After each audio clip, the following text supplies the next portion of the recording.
In the 1990s, when I was born, there was a group that was called DC Talk.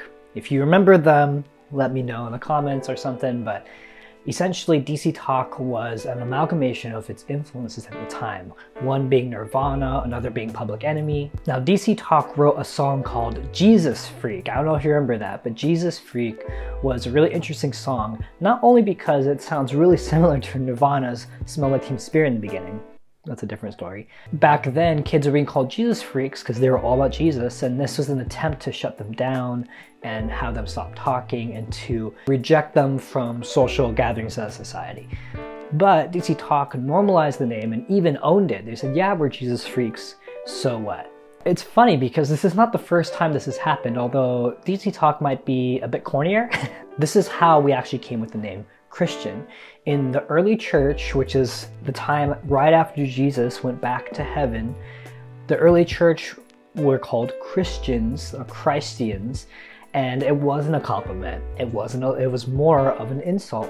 Yet Christians back then owned the label, and they said, yes, I would love to be known by my Savior's name. I would love to identify with the sufferings of Jesus. DC Talk said Jesus no matter what, even if it costs us careers and opportunities and things like that, we're going to say Jesus no matter what.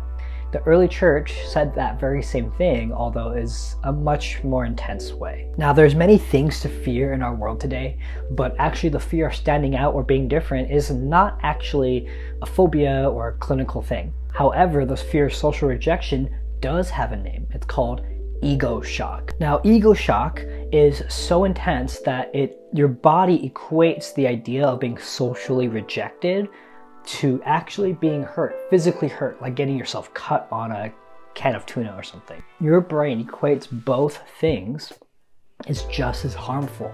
One being socially rejected and another actually being physically hurt. You and me, even as Christians, we fear rejection.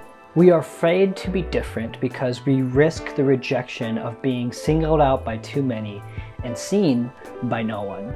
In the same way that DC Talk and the early church had to count the cost to follow Christ, so did Daniel and his friends, or we know them as Shadrach, Meshach, and Abednego. Empire of Babylon was created around the idea that they would assimilate other nations into them. You see, this is going to be a theme as we go for the next few weeks, so remember that. So Babylon would assimilate these nations, including their gods and their religions and their practices. They would sing out the best of the best, the smartest, the brightest, the fastest, the strongest. They would take them from their nation and incorporate them and assimilate them into the Babylon Empire. In Daniel 3:16 it says this, Shadrach, Meshach, and Abednego replied to him, King Nebuchadnezzar, we do not need to defend ourselves before you in this matter.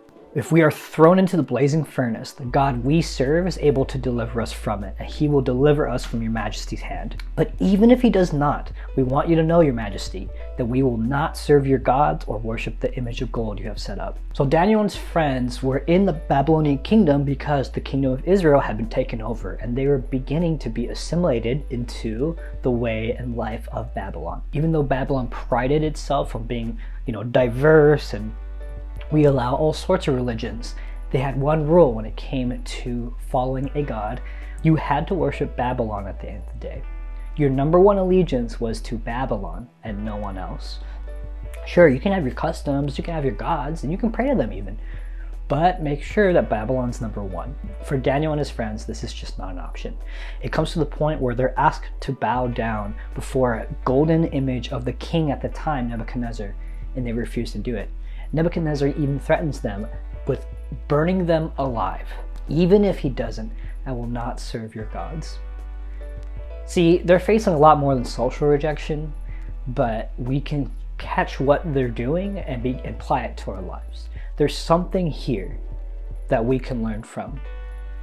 Can you and I be those Christians that even if God doesn't deliver us, we will not serve the idols?